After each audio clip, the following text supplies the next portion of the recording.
Welcome back. Today we're here with Shane Stelma. Shane is one of our advisors that's wrapping up year 5 in the business. And Shane is also one of our managing associates. So Shane works with me on our leadership team to help develop and recruit new advisors. So he's both a producer as well as in a leadership role with our firm. So this will be a little bit different in some of the things that we talk to, but I think really beneficial for people that watch this and think, is there something in addition to just going in and being in production? Is there a path to leadership? Is there a path to partnership? And what does that look like? So we're going to talk a little bit about that and then some of your success in the business. So Shane, why don't you start by giving kind of a little bit of background on how you got to us? So obviously I moved down here from Chicago, Illinois, 2020, kind of in the height of COVID. Didn't really know where I was going to end up, but just kind of took a risk and moved down to Florida. Got a call from the recruiter at the time. Came in, had a couple conversations, and the rest is history from there. Yeah. So went to school up in Chicago, finished up a master's degree, didn't have any financial services background, right? You were actually working in accounting? No, yeah, I have my undergrad in accounting, so I was doing accounting work for a local law firm up there. Originally wanted to go the CPA route, but just didn't really like the consistency. Like it was just a repetitive day every day, and I wanted some variety there, so opted to go back to DePaul to finish my master's program. I knew I wanted to do something with money, just wasn't exactly sure what it was. And yeah, just kind of fell into it, as I had those conversations coming in for the interviews. I think I just meshed really well with the culture that we have. And yeah, it's been a really quick 5 years. Yeah, it flies by for sure. Mm-hmm. Coming in, came out of the gates quick. You hit your client builder award, hit Leaders Club a couple times in the first couple of years, so very early success. And one of the things that I think is hard and not really talked about inside of this business is whether it's the work-life balance, which I think we all know is just a fallacy, but juggling everything. Yeah. So you're married, you have a daughter, and sometimes family takes priority or sometimes just necessity over the business. Can you talk a little bit about kind of the last couple years, how you've kind of navigated the waters of being a financial advisor, a husband, a father, and kind of what it's done to your business and kind of where things are at now? Yeah, I mean, the hardest part, especially like the first couple of months, was essentially learning to walk again, right? You feel like you have to hit the ground running. You want to work as much as humanly possible to start to get that success and start to get those first couple of cases being closed. For me, it was quickly learning how to time block my schedule, right? Making sure that when I was at the office, I was focusing on office stuff. When I got home, the first hour was studying for my exams, right? The SIE, the 7, the 66, getting those out of the way. And then once study time was done, it was family time, right? Spending a couple hours with my daughter before we put her down to go to bed.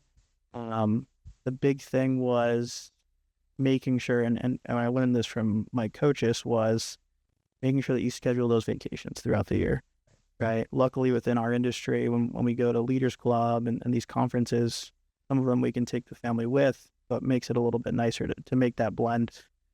But spending one-on-one time with the family is always important to make sure you have on the schedule. Yeah, absolutely. So pretty soon after you joined, you kind of showed a lot of signs of lead. And then kind of a couple years in, formally entered the leadership path.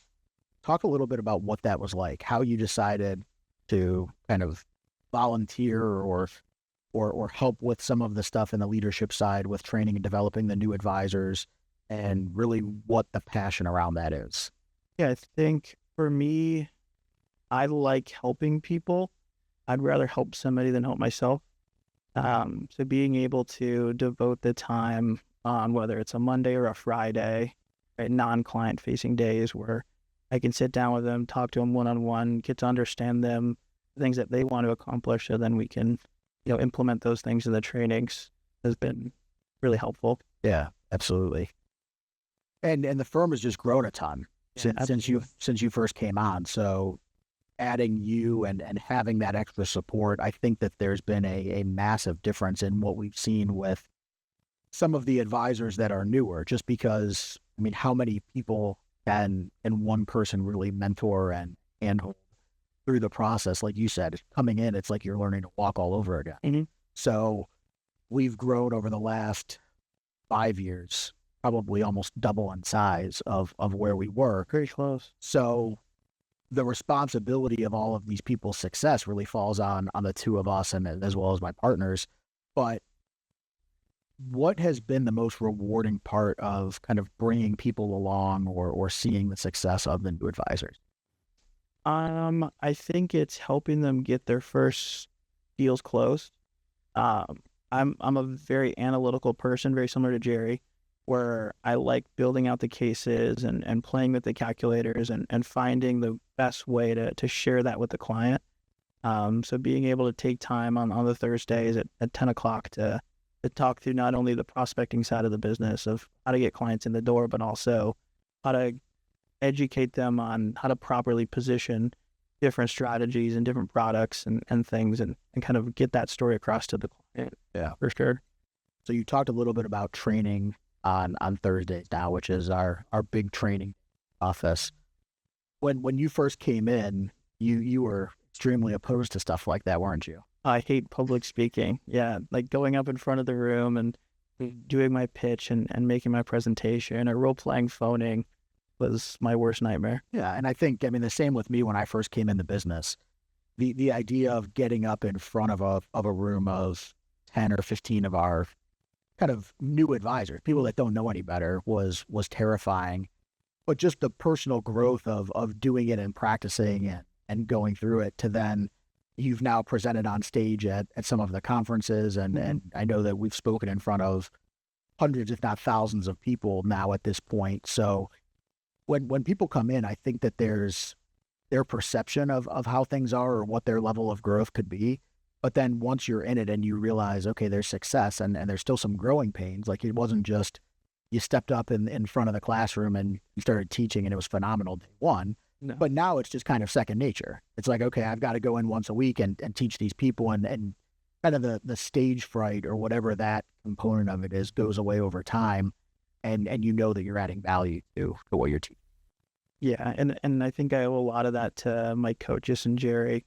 They never let me say no. Right. I know when I got the invite to talk at PCA, I originally said no, and Jerry said, no, you absolutely will do it.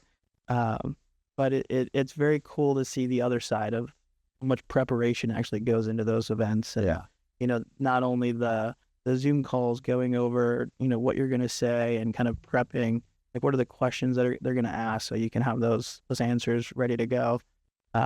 Was very cool to see. Yeah. It's so weird that the thing that you're prepared the most for, so something like a presentation, when you put it all together and you practice it and you go through it, kind of build up the most nerves, but then something like this, like a conversation or a meeting with a client, whenever you can't think of what's next and you just kind of are in the dialogue, how free-flowing and how much easier. Yeah. And for me, I remember flying out to California and my wife was with us and I was like very anxious about the whole thing. And I get the schedule and it's the last day of the conference. So I had to stress out about it the entire time we were there. Yeah, it was, and you did great. And you added a ton of value. And I think that's the biggest thing is when you get asked to do something like that, so it's not just, hey, go and train in front of our people and tell our team how to do the business and how great you are. But whenever a group of your peers that are award-winning and the leadership team of our company asks you to speak to them, it really shows that you're doing something special in the business. Yeah. So a lot of people come up to me at the end and thanked me for what I shared and told me I did a good job. Yeah. A career in financial services is about freedom and relationships, both for you and the clients you serve. By building intentional, authentic connections with people, we not only create an environment where advisors can succeed, but also puts you in control of your future. Financial success looks different to everyone, and it's more about the process than the numbers. If you are someone that is looking to make a difference in your life and the people closest to you, go to the website below and schedule a conversation today. Back to the podcast. So let's shift gears a little bit. Let's talk a little bit about your journey as a producer, because I think in our firm, that's one of the coolest things about what we have is not only are you kind of on the production path or in the leadership path, but really we preach that if you're going to be in leadership, you're going to be a great producer too, because that's really the only way that there can be a level of credibility with the advisors. I joke all the time, I'm never asking our advisors to do things that I'm not doing. So we live in the trenches with our advisors. And I think that more so than them, we've got kind of a true understanding of the market because we're seeing it more often than the new advisors are, just because of the volume. So talk a little bit about kind of leading the agency and number of new clients acquired this year, as well as maybe kind of a success story. I know we'll kind of touch a little bit on some personal stuff, and maybe this added a lot to your why into your growth in the business, but talk a little bit about kind of what you're doing this year to kind of lead the office in total activity. And then we'll jump into kind of a story about what that you've done. I think the first few years, you're not really sure what your practice is yet, right? You don't know your niche. You don't know who you want to get in front of. You don't know the clients you want to work with. So you're willing to have conversations with anyone and everyone, right? If they're willing to have a meeting, I'm willing to have a meeting. And I'm kind of getting to the point in my practice where I'm developing my specialty, right? To where I know the people that I want to work with, the people that are willing to learn and have conversations, and not only just listen to what I tell them to do and do it, but also have that back and forth of having those conversations of, why should I be doing this versus that? And really trying to understand why we're doing one strategy versus the other. And for a lot of the newer people, not only living in the trenches with them, but leading them through a battle. Yeah. Right. For me, I do a ton of the joint work. So I'm having those initial conversations, and the joint work partner is kind of sitting there listening. And we talk about it at the end of the meeting, right? A quick debrief of why did I go this way versus that way? What was the client giving us? Were we just having a conversation to show them what do we do, or did we have a problem that we needed to focus on? And I think that's great. I think that especially for people that watch this that are thinking about coming into business, or people that are in the business that aren't part of our firm or part of our brand, that having that mentor or somebody that can show you how this works makes all the difference. I know that when I came into the business, I had somebody that was doing a substantial amount of production over what I did. They taught me how to work. I saw somebody that was hitting all of these different metrics, and I was like, oh, wow, like this is what it is to have a practice and actually be an adult in this business. And this is how to sustain it, not just get a couple clients and then be out of the business in a couple of years like we see so often. Yeah, and I think it's playing up to the level of competition, right? I'm a very competitive person. Yeah.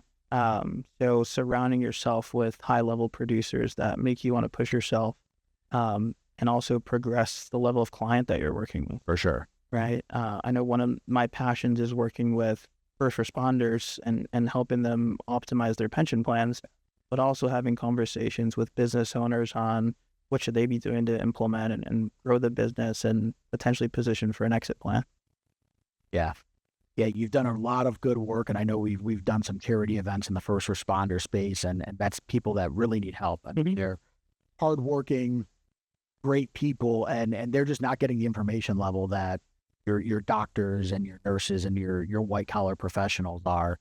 And kind of on a personal level, I know very early on in your career, one of the first people that we met with was your mom, and somebody that's been in a professional setting and had done really well, but nobody really ever approached her about what it is that we do. Yeah, and the first year it was very timid on actually doing anything. Right, it was a ton of that education of why should she be doing this versus that. I think she spent the most part of her working life kind of trying to battle that debt cycle, the never-ending debt of trying to pay it off. Life will throw a curveball at her. You'd have to go back into debt, and then she'd rinse and repeat. So kind of reprogramming her brain of, hey, we need to save for these things before we start to tackle a lot of this debt. So making it a little bit more efficient, and just changing her mindset a little bit of what you need to be focusing on. Yeah, and I think it's such a important conversation where we look at our parents and they kind of make it work. And I mean, now both of us being parents, we experience it where it's things look calm on the surface to the kids, but there's a lot of times when you're like a duck in the water and you're just like, how am I going to pick somebody up from camp, or how am I going to get them to gymnastics or to soccer practice or whatever it is? And people are running a mile a minute, and then the household still runs, but maybe behind the scenes financially, it isn't built the way that it should be. And now as adults and in this professional setting, you find that out and you were able to help her. And I think that gives a lot of confidence too, as you go out to other clients, like who else looks like they're taken care of, but maybe there are some things that need to be fixed. Yeah, it truly does take a village, whether it's, starting a family and raising your kids to being financially successful and financially free. Yeah. Right? It's not something that you can do on your own, nor should you have to. Right. And have those conversations with people, ask questions. And that's one of the things that I like about the way that we do business is we're not trying to sell anything. Right. Let's educate you. Let's talk about your options, and then we make a decision. Yeah, I think that's the biggest thing is I've dealt with a lot of people kind of from the leadership side, and I'm sure you have through the interview process, and then new advisors that are coming in and seeing if they're a good fit for the firm. They're like, all right, what's the sales pitch? And I'm like, there is no sale. Like, we talk to people. We talk to people. We ask questions. We understand what they're trying to accomplish. Sure, there are products and strategies that are the solution to what we do, and we implement them and get paid. But if somebody comes in, there's no prepackaged solution for what it is that they need. And I think that's a shocking difference in what we do versus what other people do, just because people are trained to product and it's, okay, go sell this and just rinse and repeat. And for us, it's really, you have to be great at the narrative and understanding clients, because every single person could bring something different. I mean, if you broke down the amount of strategies that you implemented this year with the number of clients that you did, you probably implemented dozens, if not hundreds of different products for clients. Absolutely. And some people are only equipped with a handful. Like, they may not be able to sell more than 5 products.